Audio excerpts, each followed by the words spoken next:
Relax, Miss Smith. If you handle interviews the way you handle unexpected situations. Amber had the perfect plan for the interview. Professional blue dress, printed resume, and her confidence, fake but present. Now, what was not in the plan? A violent gust of wind lifting her dress all the way to her waist, showing her pink panties, her thighs, her entire body, in front of a crowded street, and the hottest man she'd ever seen, who, by a twist of fate, was the company's CEO. Definitely the worst day of her life. Now she has to do the interview with him, and it's going to be the funniest and most embarrassing thing you'll ever see. Hello, my name is Kay, and I'm the mind behind this channel. And today, I want to thank the comments from Julie and Grace. Thank you so much for commenting. Your support changes everything. And if you want your comment to appear in the next video, answer me real quick. Can a love story born from embarrassment work out? Tell me here in the comments. Chapter 1. Wind, Shame, and CEO. And a lot about my organization skills, apparently. Thank you. I'm way too nervous, and I think I'm gonna throw up before I get there, I said on speakerphone while adjusting my blue dress for the third time in the mirror of my tiny apartment. My best friend's voice echoed through the room with that enthusiasm only she could manage at 8 in the morning on a Monday. Relax, girl. You're perfect for this position, and Victor Novak is gonna love you. I'm absolutely sure, Ren responded from the other end of the line, and I could perfectly imagine the excited expression on her face. Seriously, your portfolio is amazing and you're killer at marketing. I grabbed the leather folder holding my printed resume and examples of my best campaigns, checking for the 5th time if everything was organized. Victor Novak is the company's CEO, Ren, a badass billionaire who appears in magazines and intimidates people just by looking at them. And I'm going to interview with him after going through HR. Technically with HR first, so you have time to breathe before facing the big boss, she said, with that annoying optimism that at the same time calmed me down.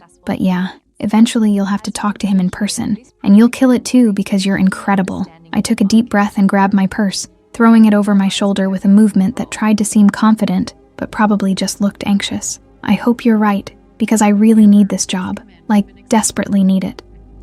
You're gonna get it, trust me, Ren insisted with total conviction. And now get out of there and go show them the talent you have, and call me later to tell me everything in the smallest details. I hung up with a small smile and left the apartment 15 minutes earlier than necessary, because arriving early had always been my way of controlling the anxiety bubbling in my stomach. The day was surprisingly beautiful for New York, with a rare blue sky and a pleasant breeze that made the walk to Novak Media perfectly bearable. I walked down the sidewalk mentally rehearsing answers to the most common interview questions, trying to convince myself that I was competent and capable. I was only 2 blocks from Novak Media's imposing building when I checked my watch and smiled. Satisfied. Perfect. 15 minutes early. Enough time to breathe. Check my resume one last time and compose myself before going in. But it was exactly in this moment of false security that the universe decided to remind me that nothing in my life ever went according to plan. The gust of wind came out of nowhere, violent and completely unexpected, and before my brain could process what was happening, my professional blue dress lifted all the way to my waist, as if it had a mind of its own. I screamed instinctively and brought both hands to the fabric in a desperate attempt to pull it down, but the movement made my folder fall to the ground with a dull thud, and my purse slip off my shoulder. Papers flew in all directions, carried by the same damn wind that had exposed my pink panties to the entire street, and my favorite lipstick rolled across the dirty sidewalk while I held the dress with both hands, trying to preserve what was left of my dignity. People passed by and some looked with poorly disguised curiosity. Others quickly looked away with that awkward politeness of those who don't want to seem nosy, and some even laughed quietly in that way that makes you want to bury yourself alive. No, no, no, I muttered to myself while trying to bend down to pick up the papers without letting go of the dress. But the task was physically impossible, and I was on the verge of a complete nervous breakdown. My face burned with shame, and I was absolutely certain I was red from my hairline to my neck. And the only thing I could think was that this was definitely the worst day of my entire life. Need help? The voice came from somewhere nearby, and was masculine, deep and smooth, with a tone that suggested contained amusement but not cruelty. I didn't even look up because I was too busy trying to gather my scattered belongings with one hand, while holding the rebellious dress with the other. I'm fine. It's just the wind that threw everything on the ground and I need to pick it up. But thanks anyway, I responded in a rush, the words coming out too fast and without much coherence while humiliation consumed me completely. He crouched down beside me and started picking up the papers that had flown farther away, and it was only when I saw his hands collecting my resume that I finally looked up. The man was absurdly handsome in a way that seemed almost unfair. with a perfectly tailored suit that probably cost more than 3 months of my rent, impeccably styled dark hair and eyes that had a disturbing intensity even while performing the simple act of helping me. He picked up my lipstick from the gutter and handed it to me along with the organized papers, and his gaze briefly dropped to the resume that was on top of the pile. "Job interview?" he asked with genuine curiosity while checking his watch in a casual movement that revealed an expensive watch on his wrist. "Yes, and now I'm late because of this whole disaster," I replied, finally managing to look at him properly. And a new wave of mortification hit me as I remembered that this gorgeous man had just seen me in my panties.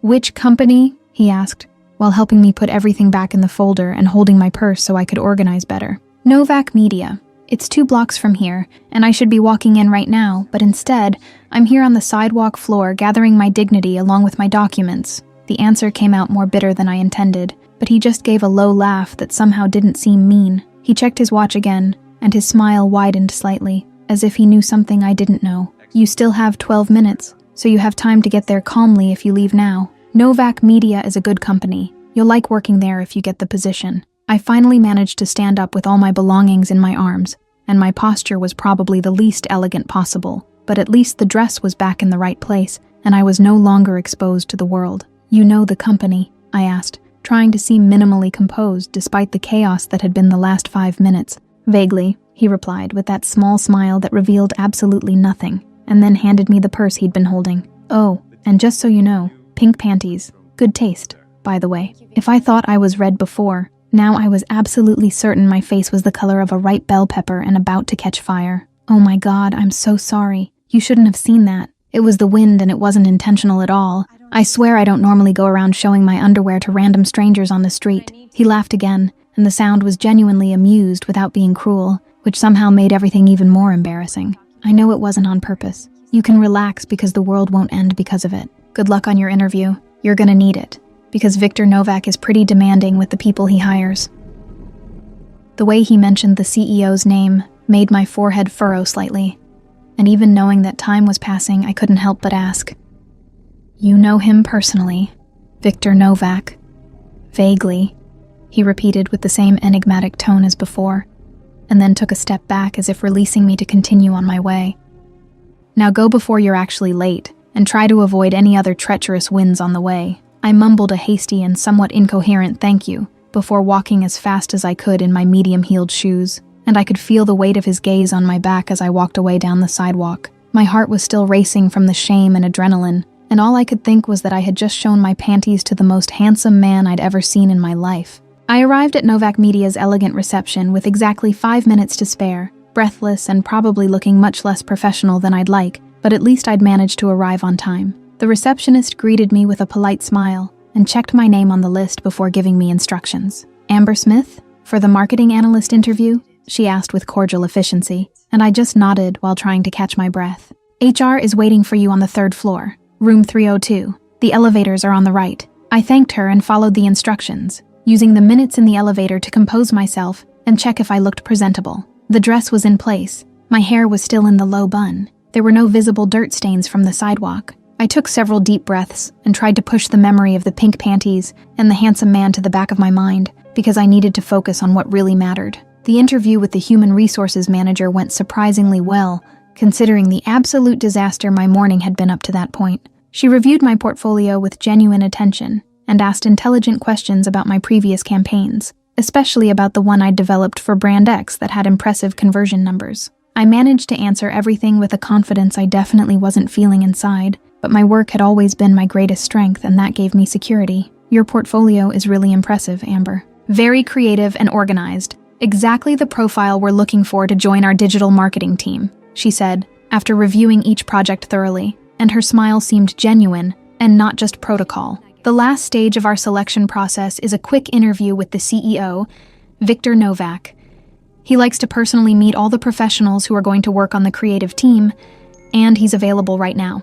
Can you wait about 10 minutes? My stomach tied in a tight knot, but I kept my professional smile and nodded with all the confidence I could fake. "Of course, no problem at all. I can wait as long as necessary." The waiting room was elegant and comfortable, but the 10 minutes I spent there were the longest and most agonizing of my entire life. I checked my reflection on my phone approximately 15 times to make sure I looked presentable, adjusted my dress, touched my hair, took deep breaths repeatedly while trying to calm the nerves jumping in my stomach. Victor Novak was a billionaire CEO, and I was about to have an interview with him, and this was probably my only chance to make a good impression. Lorraine, his secretary, appeared at the door with a friendly and professional smile. "Amber Smith, Victor is waiting for you. It's the last door down the hall, on the right." I stood up with slightly shaky legs and followed down the polished floor hallway to the imposing door at the end, and my hands were damp when I knocked 3 times with my knuckles, in a rhythm I hoped sounded confident. "Come in," a voice answered from the other side, and there was something in that deep tone that sounded strangely familiar, but I couldn't identify exactly why. I opened the door and entered the office that was exactly the kind of environment I'd expect from a billionaire CEO, with huge windows offering a spectacular view of New York, elegant and minimalist furniture, and an atmosphere of contained power. But none of that mattered, because my eyes went straight to the man sitting behind the executive desk, in an impeccable suit and relaxed but confident posture, and my brain simply completely froze. It was him. The man from the street, the man who had helped me gather my papers, the man who had seen my pink panties and made a comment about my good taste. My mouth opened in a silent O of absolute shock and growing horror, and all coherent thoughts simply evaporated from my head as I processed the impossibility of the situation. Victor Novak looked at me with that same small and enigmatic smile he'd used on the street, but now there was something even more amused in his expression, as if he'd been waiting exactly for this reaction and was enjoying every second. "Hi again," he said with a voice dripping with smooth and completely controlled sarcasm. A pink panties. If the floor could open up and swallow me alive at that exact moment, I would have thanked the universe on my knees, but instead I remained frozen at the office entrance with my dignity completely shattered at my feet. You're Victor Novak," I finally managed to stammer, and my voice came out about 3 tones higher than normal and somewhat hysterical. "Guilty," he confirmed, while casually gesturing to the chair in front of his desk, as if this were just another normal interview, and not the most mortifying situation of my entire existence. "Sit. Let's talk about your professional qualifications, and also about treacherous winds that reveal pink lingerie." I wanted to die, disappear, cease to exist completely, but instead my shaky legs took me to the chair, and I sat with all the composure I could muster, which definitely wasn't much considering the absolutely insane circumstances. "I can explain what happened out there on the street," I started to say with a desperate voice, but he raised a hand in a gesture that immediately silenced me. "You don't need to explain anything at all because wind happens to everyone, and I perfectly understand the physics involved," he said, while picking up my resume that apparently was already waiting on his desk. "But what I really want to discuss now is your work, which, by the way, is excellent. The campaign you developed for Brand X was extremely creative and efficient, and your conversion numbers were genuinely impressive." The sudden change to the professional topic caught me completely off guard, and for a moment, I could only sit there looking at him without knowing how to react appropriately. Victor Novak was being completely serious now, reviewing my portfolio with genuine attention and making specific and detailed comments about projects I'd developed. And gradually, I managed to focus enough to respond in a minimally coherent way. "Thank you," I murmured, still somewhat dazed, but trying to sound professional and composed. "I put a lot of work and research into those campaigns, so I'm really happy they caught your attention positively." Victor studied me for a moment that seemed to last much longer than it probably did, with those dark and intense eyes that seemed to see much more than I'd like to reveal about myself. Then he leaned slightly back in the executive chair and crossed his fingers on the desk. "But before making any decision, I need to know something important. Can you work here with me every day, knowing that I saw everything? Because this absolutely cannot affect your professional performance or create an uncomfortable work environment." The heat returned to my face with full and renewed force, and I wanted to stick my head inside my purse and never come out. Can I try very hard to forget that happened if you can also do the same?" He laughed quietly, and the sound did something completely strange running down my entire spine. "Good luck with that attempt because I'm definitely not going to be able to forget, but I promise to be professional and appropriate. Most of the time, at least." I frowned slightly, genuinely unsure if he was being serious or just continuing to tease me mercilessly. "This is starting to sound suspiciously like harassment, Mr. Novak." "Victor, you can just call me Victor," he corrected, with that smile I was quickly learning to recognize as his trademark. "And it's definitely not harassment. It's just brutal honesty about an unusual situation. But speaking completely seriously now, the position is yours if you want to accept it. You start Monday, and you'll work directly with our digital marketing team led by Sarah." My brain needed a few precious seconds to fully process what he'd just said, and when the words finally made sense, a contradictory mix of shock and euphoria hit me simultaneously. Seriously? I actually got the job. Even after you saw me practically naked in pink panties on the street less than 2 hours ago. Exactly because of that, he replied, while closing my portfolio with a definitive and final movement. You're too good at what you do for me to lose a talented professional because of pink panties, however memorable and well-chosen they were. So, do you accept the position or not? Wounded pride and desperate financial need fought inside me for approximately 3 seconds, but in the end, need won overwhelmingly, because I really needed this job, and I wasn't going to let shame stop me from accepting a professional opportunity like this. I definitely accept the position. Great.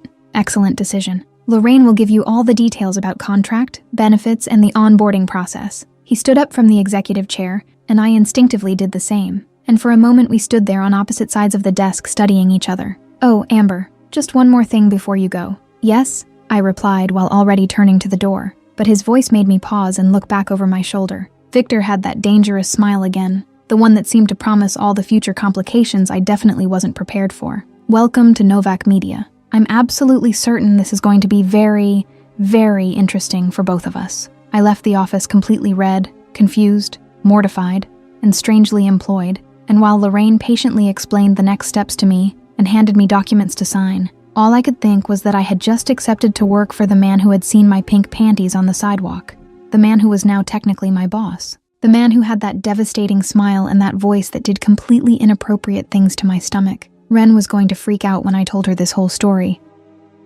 If even I'm embarrassed, imagine our protagonist. Chapter 2, First Week and Escape. Are you avoiding me? Or are you afraid of what might happen if you stop running? You're not going to believe what happened before the interview, I whispered to Ren, as soon as I saw her in the break room on my first day of work, and the expression on my best friend's face was already way too excited for that hour on a Monday morning. She'd been working in Novak Media's design department for 2 years, and had been the one who referred me for the position, so it was natural she'd be waiting for all the juicy details about how my selection process had gone. Ren grabbed my arm and dragged me to the farthest corner of the break room, away from the other employees preparing coffee and talking about their weekend. Tell me everything now, because I've been dying of curiosity since Friday when you sent me that message saying you got the job. I took a deep breath and started telling the whole story from the moment I left my apartment to the treacherous gust of wind that lifted my dress. And Ren's eyes got wider and wider as I described the mortifying details. I told her about the folder falling, the papers flying, the lipstick rolling down the dirty gutter, and especially about the absurdly handsome man who had helped me gather everything without me knowing who he really was. And then I walked into his office for the final interview, and almost died. When I realized it was the same man from the street, I finished the story with my hands covering my face because the shame still burned even after a few days. Victor Novak, the billionaire CEO and my new boss, saw me in pink panties on the sidewalk. Ren, he saw everything. Ren exploded in a laugh so loud that she had to muffle the sound with her own hands to avoid drawing the attention of the entire floor, and her shoulders shook violently while she tried to control herself. You're messing with me. The CEO of this entire company saw you practically naked in pink panties before you even did the interview. All of it. He saw all my panties and even made a comment about my good taste. I hissed mortified, while checking around to make sure no one was listening to our conversation. And now I work here, in the same building as him, seeing him every day, and knowing that he knows exactly what my lingerie looks like. Ren finally managed to control her laughter, and looked at me with that expression she used when she thought I was being too dramatic about something. Nice girl, listen to what I'm gonna tell you with all the sincerity in the world. The worst already happened and it's over. Now you just need to exist normally and do your job like the incredible professional you are. How do I exist normally knowing my boss saw me almost naked on the street? I argued with a desperate voice, and I could feel my face heating up just from remembering the amused expression on Victor's face when I walked into his office. And every time I see him, I remember that horrible moment and want to crawl into a hole. Ren rolled her eyes and took my hand in a comforting gesture that was typical of her. You pretend it didn't happen. Simple as that. And another important thing you need to consider. He hired you even after seeing your panties, so obviously he didn't care that much about the incident. Or he felt sorry for me and gave me the job out of charity, I countered, crossing my arms defensively. But deep down, I knew I was being irrational, because Victor had made it very clear he hired me because of my work. Ren sighed with exaggerated patience and squeezed my shoulders, as if dealing with a stubborn child. And this is the most likely option, he found you attractive and competent at the same time, and decided it was worth having you on his team. Now relax once and for all, because you'll barely cross paths with him day to day. He's the CEO and you're a junior marketing analyst, so the chances of you meeting regularly are practically zero, she continued with unshakable logic. You'll work on your floor, he'll stay in his office up there with the other executives, and this whole story will become just an embarrassing memory you'll tell your grandkids someday. I wanted to believe her with all my strength. I really wanted to accept that Victor Novak and I would exist in completely separate orbits within the company, and that the pink panties incident would eventually become just a weird anecdote.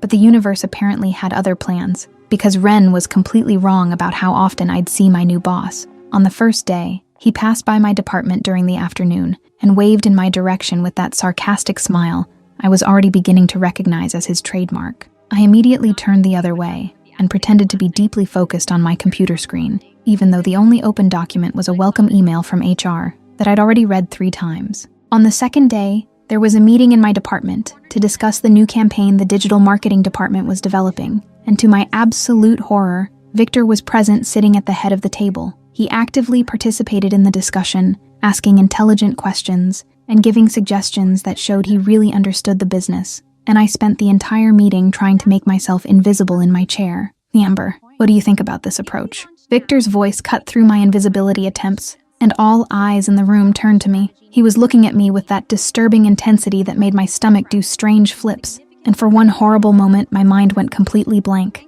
I swallowed hard and forced my voice to sound professional and confident, even though inside I was panicking. I think a campaign primarily focused on social media would be the most efficient to reach our target demographic, especially considering the engagement data we have from the last quarters. Victor nodded slowly, and his smile widened in a way I couldn't completely decipher. Perfect. I like the reasoning.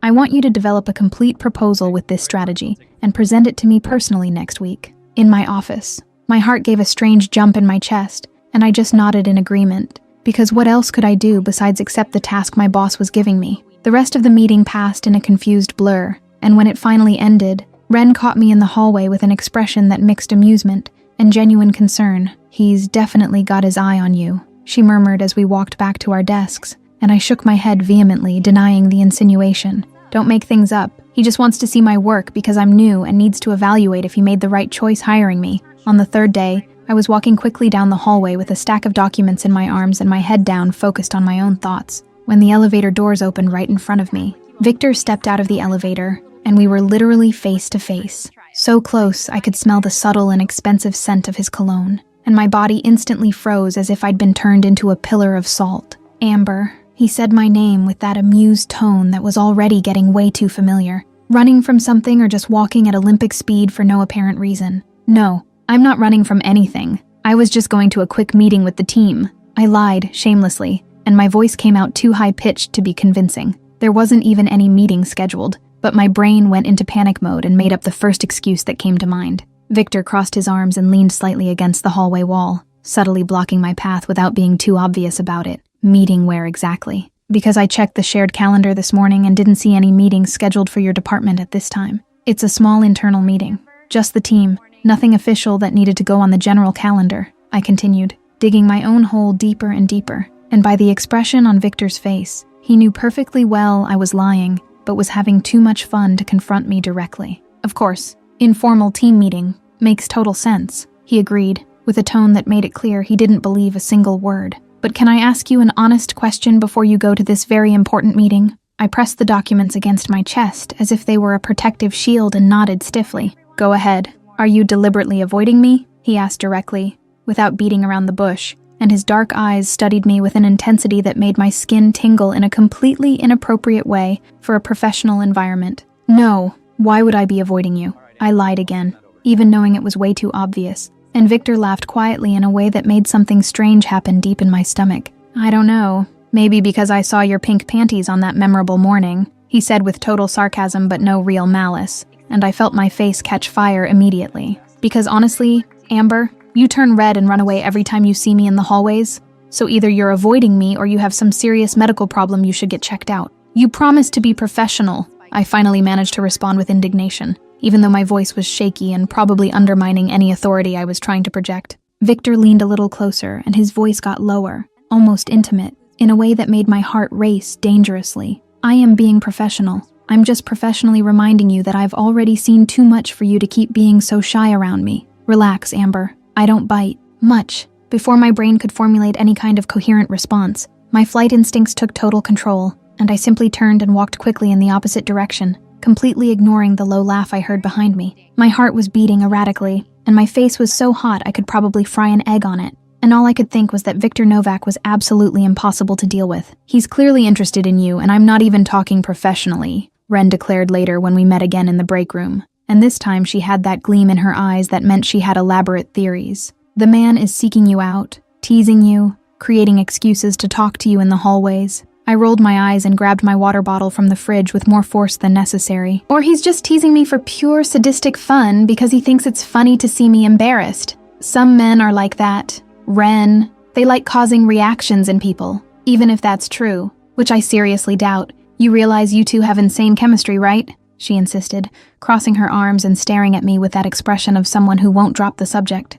And another thing, girl, he's ridiculously hot, clearly interested, and you guys already skipped several awkward stages of initial getting to know you. Take advantage of that. How exactly do I take advantage of the fact that my boss saw me in my panties? I asked, exasperated, and some people in the break room looked in our direction with curiosity before returning to their conversations. I lowered my voice and continued. He's literally my boss. Ren, there's hierarchy, there's professional ethics, there are 1,000 reasons why this would be a terrible idea. Ren sighed dramatically, as if dealing with someone particularly obtuse. Then get over the embarrassment once and for all and flirt back with him. Show him you're also interesting and confident, not just the shy girl who turns red and runs away down the hallways. I don't know how to flirt. Never did, and I'm definitely not gonna learn now in the middle of my job, I admitted with genuine frustration, because it was the absolute truth, and Ren knew it very well after years of friendship. I'd already figured that out a long time ago, she agreed with a small and comforting smile. But Victor clearly knows how to flirt very well, and he's trying to reach you. You just need to stop running from him like he's a dangerous serial killer and let things happen naturally. I bit my lower lip thoughtfully and considered her words carefully, because deep down I knew Ren was right about at least one thing. Running from Victor every time I saw him was starting to get ridiculous and unsustainable. I'll try, I finally promised, with a resigned sigh. I'll try to stop acting like an idiotic teenager and be minimally normal around him. Great, that's the spirit I wanted to see. Ren clapped excitedly and hugged me quickly before going back to her desk. Now go out there and kill it on that proposal he asked for, because if there's one thing that'll impress Victor Novak, it's your incredible work. I spent the rest of the week working obsessively on the social media campaign proposal, putting every ounce of creativity and technical knowledge I possessed into it.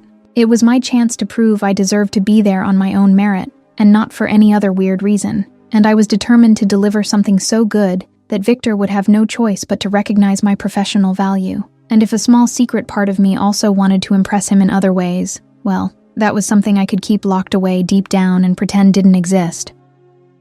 Chapter 3. Blouse Accident and Invitation. Confidence isn't about perfection, Amber. It's about how you move forward. A week later, I was standing in front of Victor's office door with my leather folder in my hands and trying to control the nerves dancing in my stomach. Lorraine had let me in with an encouraging smile, and now I was there taking deep breaths and trying to gather the confidence I definitely wasn't feeling inside. The campaign proposal was perfect. I'd reviewed every detail at least 20 times, but still my hand trembled slightly when I knocked on the door. Come in, Victor's voice came from the other side, and I opened the door trying to project a professional confidence that was more fake than real. Good morning, I greeted while entering and closing the door behind me, and Victor looked up from the documents he was reviewing with that neutral expression he used in executive mode. I brought the complete proposal for the social media campaign you asked for. He gestured to the chair in front of his desk, and I sat trying not to look as nervous as I felt, and then opened my folder and started the presentation. I explained each aspect of the strategy I'd developed,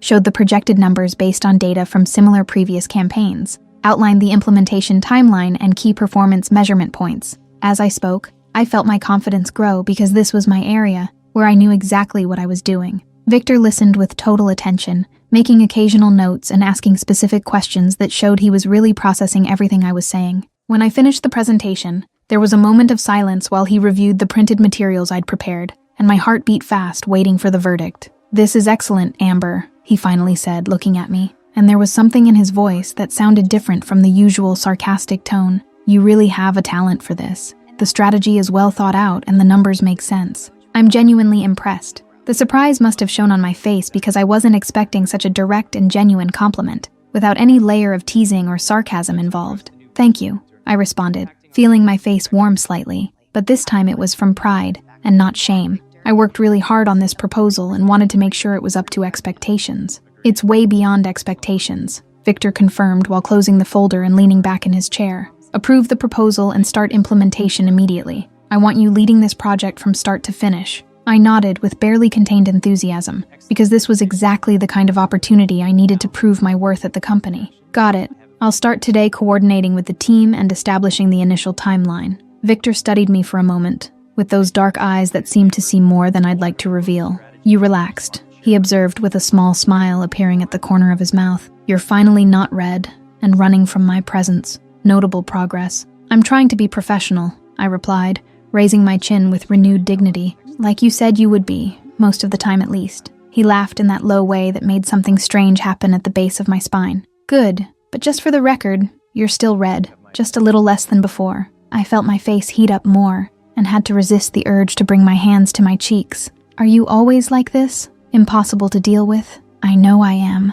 he agreed with that annoying smile that was somehow also charming. "But you like it, even if you won't admit it." "I don't," I protested, perhaps too quickly to be convincing, and Victor just raised an eyebrow eloquently. "Liar," he said softly, but then returned to professional mode with an ease that was almost disconcerting. "You can go, Amber. Good work. I'm looking forward to seeing the results of this campaign." I left his office feeling a strange mix of relief and something that looked dangerously like disappointment, and spent the rest of the day buried in work, trying not to think too much about the interaction. Ren caught me at lunch with questions about how the presentation had gone, and I told her about Victor's genuine compliment while she smiled meaningfully. "I told you you'd kill it," she sang while we ate our salads in the break room. "The man is clearly impressed with you both professionally and personally." The next day, the universe decided I hadn't been through enough embarrassment and prepared a new test of my dignity. I was in the women's bathroom washing my hands after having my third morning coffee, when water splashed from the soap directly onto my white blouse.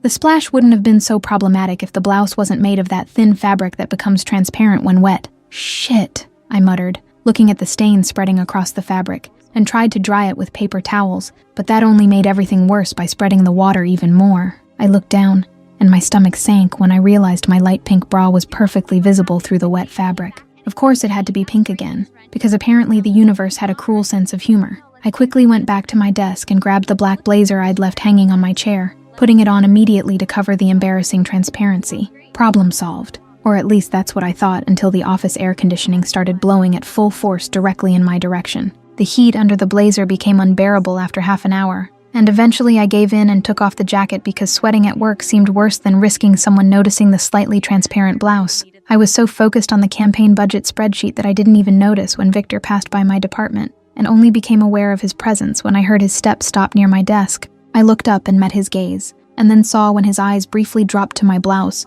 before quickly looking away as if trying to be a gentleman. I looked down, following the direction of his gaze, and wanted to die when I realized the office light made my pink bra even more visible through the damp fabric. "Oh my God," I exclaimed, grabbing the blazer with frantic movements and putting it on so fast I almost tore the sleeve. Victor approached my desk and lowered his voice so only I could hear, with that amused tone that was already getting way too familiar. "Pink again. Do you have some obsession with this color, or is it just repeated coincidence?" "It was an accident," I hissed, mortified while adjusting the blazer to make sure it was covering everything. The water splashed when I was washing my hands and got the whole blouse wet. "I know it was an accident, you can relax," he said with a calm voice, but there was an amused gleam in his dark eyes. "But just so you know something important, I've already seen all of this before, remember? So you don't need to die of embarrassment because there's nothing new here for me." The way he said it, with that gentle but teasing sarcasm, made my face catch fire. "Is that supposed to make me feel better about the situation?" "It should," he confirmed,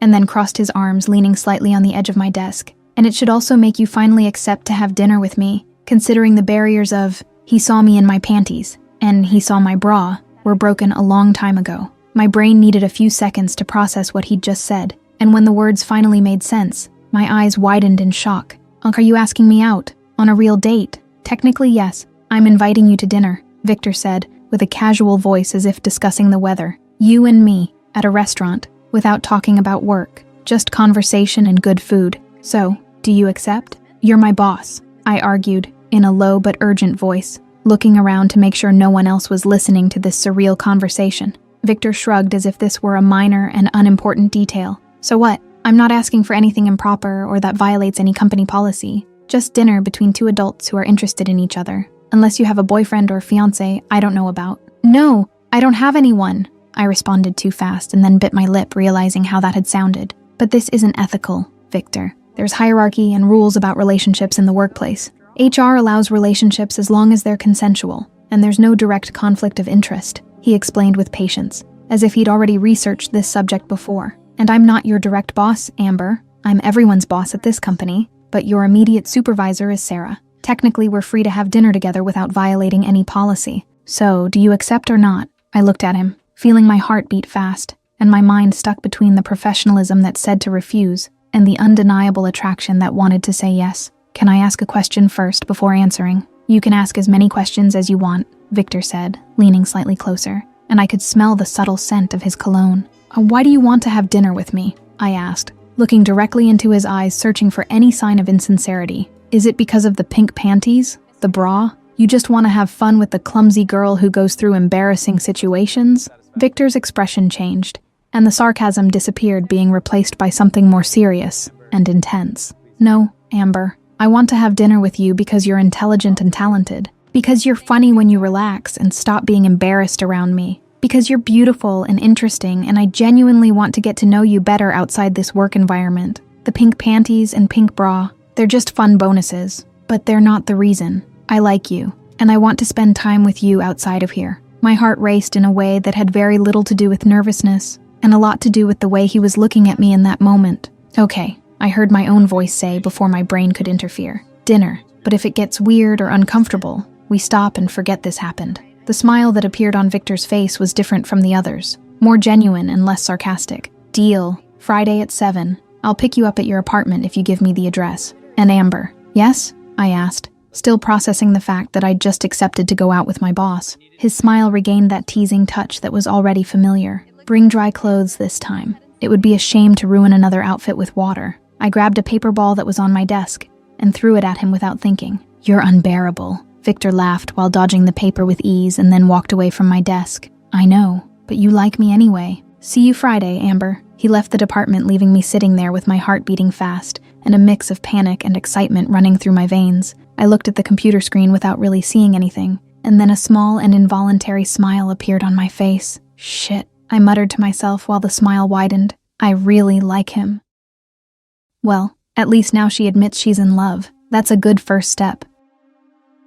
Chapter 4. Dinner and Chemistry. Maybe you're right, Victor. Sometimes you just have to trust the unexpected.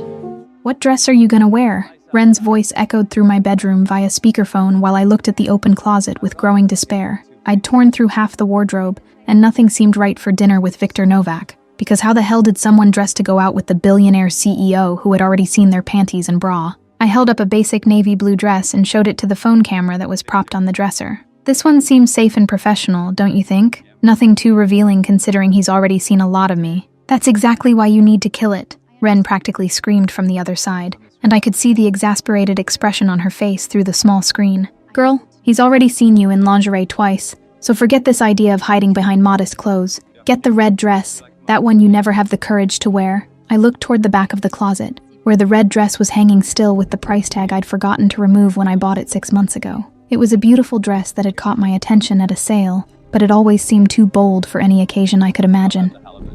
That one's too flashy, Ren.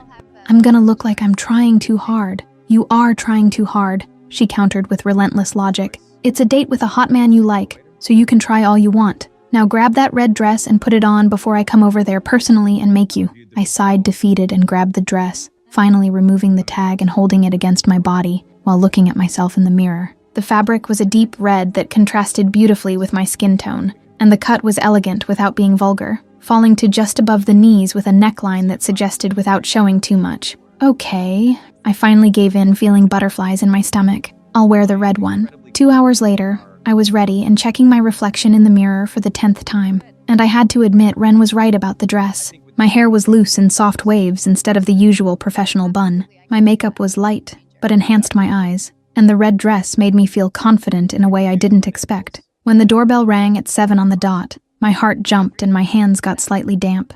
I opened the door and found Victor standing in the hallway, wearing a suit without a tie that somehow managed to look casual and elegant at the same time, and the way his eyes widened slightly when he saw me made something warm spread through my chest. He looked me up and down without hiding his appreciation, and when his eyes finally returned to my face, there was a genuine smile on his lips. Wow, was all he said for a moment, and then shook his head as if trying to compose himself. You look devastating, Amber. Seriously, I knew you were beautiful, but this is another level. I felt my face warm with the direct compliment, but this time it wasn't shame. It was genuine pleasure at being seen that way by him. Thank you. You look great too. The suit without a tie looks amazing on you. Victor offered his arm in a chivalrous gesture that made me smile, and we went down together to his car that was parked in front of the building. It was an expensive but discreet model, exactly the type of vehicle I'd imagine Victor driving, and he opened the passenger door for me before walking around and getting in on the driver's side. The restaurant he chose was in Manhattan, and was the kind of sophisticated place I'd never been to before, with soft lighting and elegant decor that screamed tasteful money. Victor already had a reservation, and we were led to a more secluded table that offered privacy without being too isolated, and he pulled out my chair before sitting across from me. Sit and breathe, he said with a gentle but amused voice. No pressure at all, I promise. It's just dinner between two people who want to get to know each other better. Easy for you to say, I replied, picking up the menu and pretending to study the options while trying to calm my nerves. You probably do this every week with different beautiful women. Victor laughed quietly, and when I looked up, he was watching me with that intensity that made my stomach flip. Actually, no. I rarely go out because I work too much. You're the first person who's interested me enough to want to make this effort in a long time. Dinner started somewhat awkward with polite conversations about the menu and wine, but as the minutes passed and the food arrived, the initial tension dissolved naturally. We discovered we had surprisingly similar tastes in books, both preferring psychological thrillers to sugary romances, and our discussion about movies revealed a shared sarcastic sense of humor that made the conversation flow easily. So you're telling me you've never watched Star Wars? Victor asked, with an expression of fake shock that drew a genuine laugh from me. That should be a crime, Amber. I'm gonna have to correct this serious flaw in your cinematic education. I tried to watch it once but fell asleep halfway through, I confessed, laughing at the way he shook his head with theatrical disapproval. Don't look at me like that. Space and lightsabers just don't hold my attention. The conversation naturally drifted to deeper subjects, and when Victor asked why I'd chosen marketing, I found myself talking passionately about how I'd always loved creating narratives and convincing people through well-told stories. It's like art with practical purpose, I explained, gesturing with my hands as I spoke. You take an idea or product and transform it into something that resonates emotionally with people. There's creativity, but also strategy, and I love that balance. Victor listened with genuine attention, and his eyes never left my face while I spoke. And when I finished my explanation, he smiled in that way that made my heart race. And you? Why business? I returned the question, resting my chin on my hand. I imagine inheriting a billion-dollar company isn't exactly a normal vocational choice. I inherited the company from my father when he retired, Victor confirmed, taking a sip of wine. But I made it grow and triple in size because I genuinely like building things. I like seeing ideas become reality, transforming abstract concepts into businesses that work. And I also like hiring talented people and watching them shine. Like you, the way he said it, with sincerity, without any layer of teasing, made my chest tighten in a good way. You only hired me because I'm talented, I asked with a small smile playing on my lips. Or did the fact that you saw me in pink panties on the sidewalk have some influence? Victor laughed out loud this time, a genuine laugh that lit up his entire face and made some people at nearby tables look in our direction. Honestly, about 70% was for the talent, 20% for the pink panties, and 10% pure curiosity about who would be capable of throwing an entire folder on the ground just to hold down a flying dress. I laughed so hard I had to cover my mouth with my hand, and the shame that would normally come with the mention of that day simply didn't appear because the way Victor talked about it was affectionate instead of cruel. I have terrible motor coordination when I panic, I admitted, still laughing. My brain just shuts down and my hands decide to make the worst possible choice. But you also have courage, Victor said, getting more serious, and leaned slightly over the table, bringing us closer. You could have given up, could have run away in shame and canceled the interview. But you gathered everything that had fallen, organized your dignity along with your papers, and went to do that interview even knowing you were late and shaken. That's impressive, Amber. Shows strength of character. The sincere compliment caught me off guard, and I felt emotion tighten my throat in an unexpected way. Thank you, I murmured, looking at him, and feeling something shift between us. some invisible barrier dissolving. That means a lot coming from you. Seriously. Can I tell you something without any sarcasm or teasing? Victor asked, holding my gaze with that intensity that made my heart race. You can, I replied, holding my breath without realizing it. You're incredible, intelligent, talented, funny when you relax and stop being nervous. And I really want to keep getting to know you, not as your boss, but as a man interested in an extraordinary woman. Can we try this? See where it goes. My heart was beating so hard I was sure he could hear it, and all the logical reasons why this could be complicated simply evaporated in the face of the sincerity in his eyes. Yes, I replied with a voice firmer than I expected. We can try. I want this too. The smile that appeared on Victor's face was genuine and without any layer of sarcasm, and he extended his hand across the table, taking mine and intertwining our fingers. Great. But I need to warn you about some things before we move forward with this. I'm terrible at traditional romance. I'm too sarcastic, straight to the point, and sometimes I have no filter between thought and speech. I laughed quietly and squeezed his fingers back. And I'm extremely shy, clumsy in social situations, and I blush embarrassingly easily. So I think we're kind of a disastrous pair. Perfect, Victor said with that smile I was already starting to love. We're a disaster together, but like that fun kind of disaster that'll make for funny stories in the future. Fun disaster, I repeated, testing the words and smiling because it felt right somehow. I accept those terms. We stayed there looking at each other with our hands intertwined on the table, and the tension in the air shifted to something warmer and charged with possibility. The rest of dinner passed in a pleasant blur of easy conversation and genuine laughter, and when we finally left the restaurant, it was past 11 at night, but felt like it had only been half an hour. In the car on the way to my apartment, a comfortable silence hung between us while Victor drove with one hand on the wheel and the other holding mine on the console between the seats. The city passed by the windows in blurred lights, and I felt like I was floating in a bubble of contentment I didn't want to end. When he parked in front of my building, neither of us made any move to get out of the car immediately. I really enjoyed tonight, Victor said, turning to look at me, and the dim light from the street lamp illuminated his face in a way that highlighted his dark eyes. Really enjoyed it. You're cooler and more interesting than I already expected,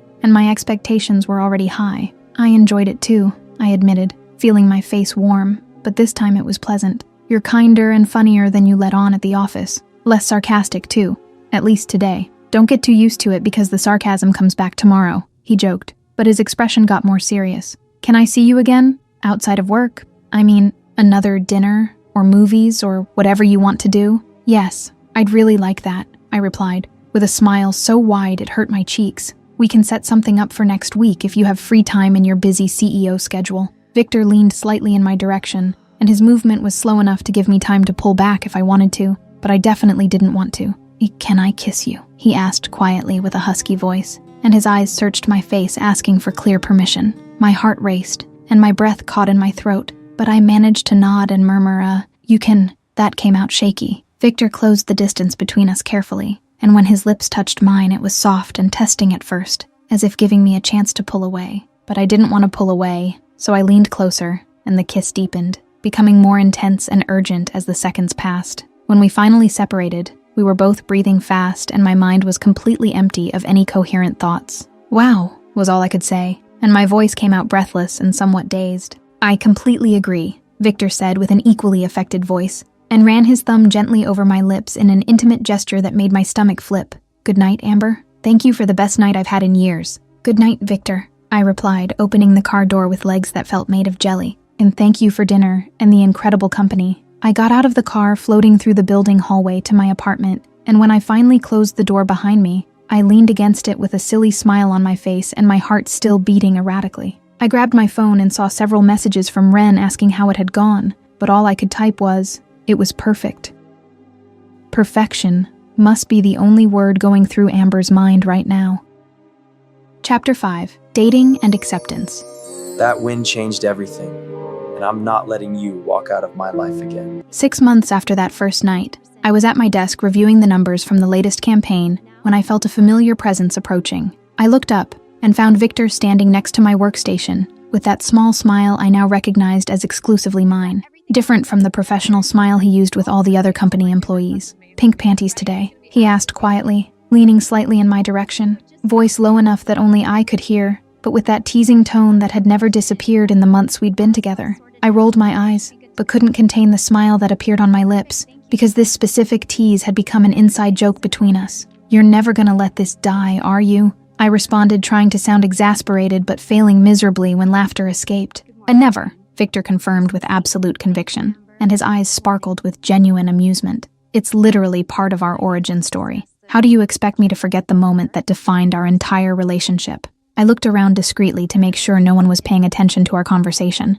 because despite dating for months, we kept everything extremely discreet in the work environment. Some close people knew, including Ren, who had practically thrown a party when I officially told her, but most employees had no idea about the relationship between the CEO and the marketing analyst. "Lunch with me today?" Victor asked, changing the subject, but keeping his voice low and intimate. In my office, I thought about ordering pizza from that Italian place you like. Door locked, no interruptions, just you and me. I felt my face warm slightly, but this time it was anticipation and not shame, because our private lunches in his office had become my favorite part of the week. 12:30 work, I asked, mentally checking my schedule. "I have a team meeting until noon." "Perfect. I'll wait for you then," he said, and then lowered his voice even more until it was almost a whisper. "And Amber, your dessert. Just warning you now." I grabbed the highlighter that was on my desk and threw it at him, trying to look annoyed, but the laughter that escaped completely ruined the effect. "Go to work, Victor. You have an entire company to run." He caught the highlighter in the air with quick reflexes and gave me a wink before leaving the department, and I sat there with a silly smile on my face, unable to concentrate on the spreadsheet numbers. I didn't notice Ren approaching until she dropped a folder on my desk with deliberate force to get my attention. "You two are so adorable, it's nauseating," Ren declared, sitting on the edge of my desk with that mischievous smile that meant she'd seen everything. "Seriously, the way he looks at you when he thinks no one's watching, it would melt the coldest heart. He's unbearable," I replied, but my smile contradicted the words, and Ren laughed, shaking her head. "You love him," she stated as if it were the most obvious fact in the world, and it wasn't even a question, but an observation. "You can admit it, we're among friends, and I promise not to make too much of a scene." I looked at her and felt my chest tighten in that good way that happened whenever I thought about Victor in recent months. "Maybe," I started cautiously, but Ren raised an eyebrow, waiting, and I gave in. "Okay, yes, I love him, a lot." "It's scary and wonderful at the same time." "And him?" Ren asked with genuine curiosity, resting her chin on her hand. "Has he said the magic words yet, or is he still in the showing without verbalizing phase?" "He shows it all the time," I replied, thinking of all the little things Victor did that showed how much he cared. "But no, he hasn't said it explicitly yet. I think he's not very good with emotional words, prefers to show through actions." Ren smiled in that knowing way she had. "He'll say it when he's ready. And by the way he looks at you, I'm sure he loves you too. It's just a matter of time until he admits it verbally." The rest of the day passed at a pleasant pace of productive work, interspersed with thoughts about Victor. And when it was finally 12:30, I went up to his office with butterflies dancing in my stomach even after 6 months together. Lorraine let me in with a knowing smile, because she definitely knew about us, and silently approved. Victor was waiting with 2 open pizza boxes on the low table near the office couch instead of the formal executive desk, and there was an open bottle of red wine breathing beside them. He'd taken off his jacket and loosened his tie, and the sight of him relaxed and genuinely smiling, just for me, made my heart race. "Did you lock the door?" he asked when I approached, and I nodded, confirming while kicking off my shoes and throwing myself on the couch next to him. "Great, because I have plans for you that definitely require privacy." I laughed and grabbed a slice of pizza before he could pull me into a kiss, because I knew Victor well enough to know that if he kissed me first, food would be forgotten. Food first, plans later. I'm starving. We ate lunch talking about work initially, but then drifting to more personal subjects, and Victor told me about the annoying call he'd had in the morning with a difficult investor, while I complained about a colleague who always took credit for other people's work. It was easy and comfortable, and I loved how we could be ourselves without filters or performances. "So," Victor said after we finished eating and were just relaxing on the couch with wine, "did Ren say anything today after I left your department? Because I saw her practically running in your direction." "She said we're adorable and it's nauseating how cute we are," I replied with a laugh, and Victor groaned dramatically, covering his face with his hand. "And she also made me admit something I'd been avoiding saying out loud." Victor lowered his hand and looked at me with curiosity, and something that looked like hope. "And what would that be that you were avoiding admitting?" I took a deep breath, feeling my heart beat hard, but knowing it was time to be honest. "That I love you, that I'm completely and irrevocably in love with you since, I don't even know exactly when. Maybe since that third time you teased about the pink panties, and I laughed instead of dying of embarrassment. The silence that followed lasted only a few seconds, but felt like an eternity, and then Victor pulled my face with his hands and kissed me with an intensity that stole my breath. When we separated, his dark eyes were shining with emotion he rarely let show. "I love you too," he said with a husky voice loaded with feeling. "Since the day of the wind, actually. But it took time for me to process and accept it because I'd never felt something like this before. You make me want more than just work and professional success. You make me want to wake up happy, build a real life, have a real partnership with someone." Tears started to accumulate in my eyes, but they were happy ones, and I held his face with my hands too. Partnership sounds perfect. You and me against treacherous winds and whatever else comes up. We spent the rest of the lunch hour intertwined on the couch exchanging kisses and whispering silly things that only people in love say, and when I finally had to go back to my desk, I was floating and my lips were swollen from so much kissing. Ren gave me a knowing look but said nothing, just smiled and went back to work.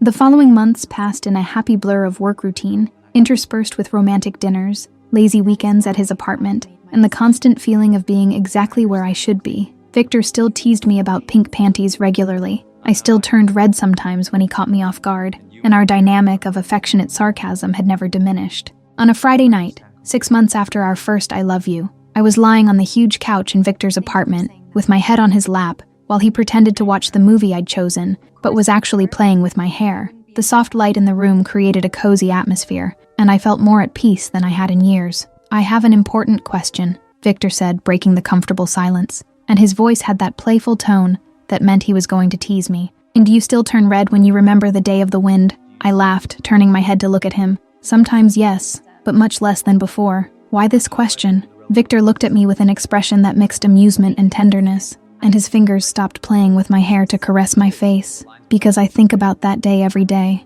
and not just about the pink panties, although that part is memorable too. But I think about you all red and embarrassed, gathering your scattered papers, fighting to maintain your dignity but refusing to give up.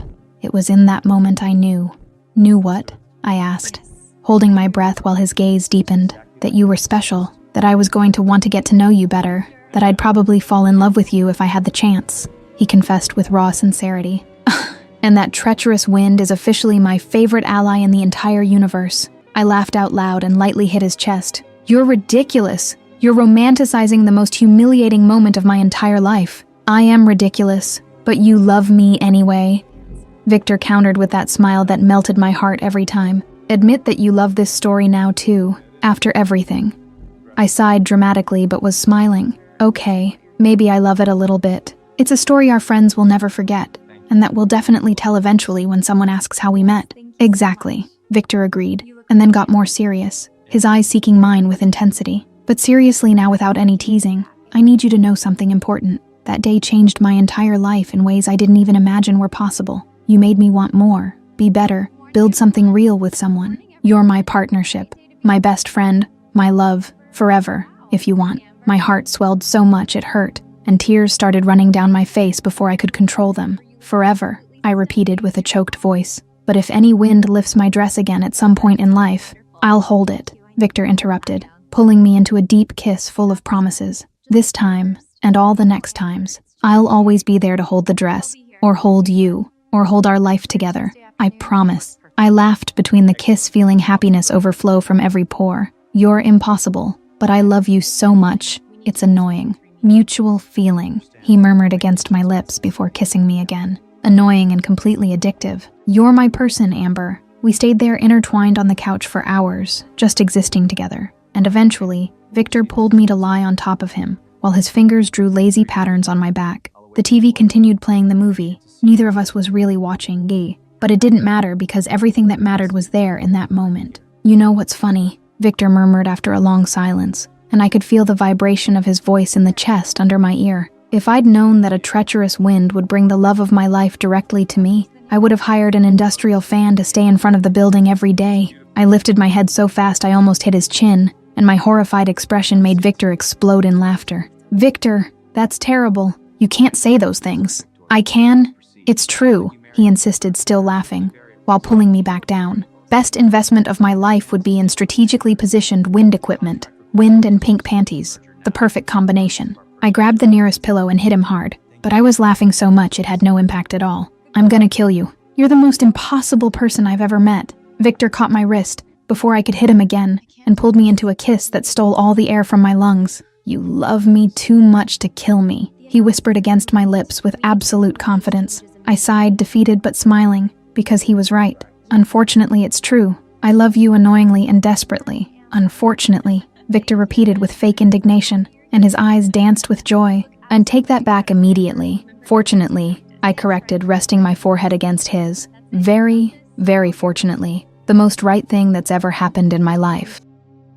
Kay's note. Writing this story was a delicious journey of balancing humor and romance. From the first chapter, my goal was to create a real protagonist, vulnerable but strong, who could resonate with readers who've been through embarrassing moments. The biggest challenge was keeping the chemistry between Amber and Victor growing without being rushed. Each chapter needed to advance the relationship while preserving their essence. Her shy but competent, him sarcastic but genuine. The pink panties became more than a comedic element. It became the symbol of their authenticity, of the imperfect beginning that generated something beautiful. Working in first person was liberating. Diving into Amber's head allowed me to explore every conflicting thought. Every moment of shame transformed into affection. Her voice needed to be intimate, funny with herself, but also deeply emotional at the right moments. Victor was built to be more than the powerful CEO. I wanted to show a man who uses sarcasm as armor, but melts for the right woman. His evolution, from teaser to vulnerable partner, was my favorite part. In the end, this story celebrates that the best loves start in the most imperfect moments. Sometimes, it's the treacherous wind that takes us exactly where we need to be. And if you want to see another story, click on the video that appears now on your screen.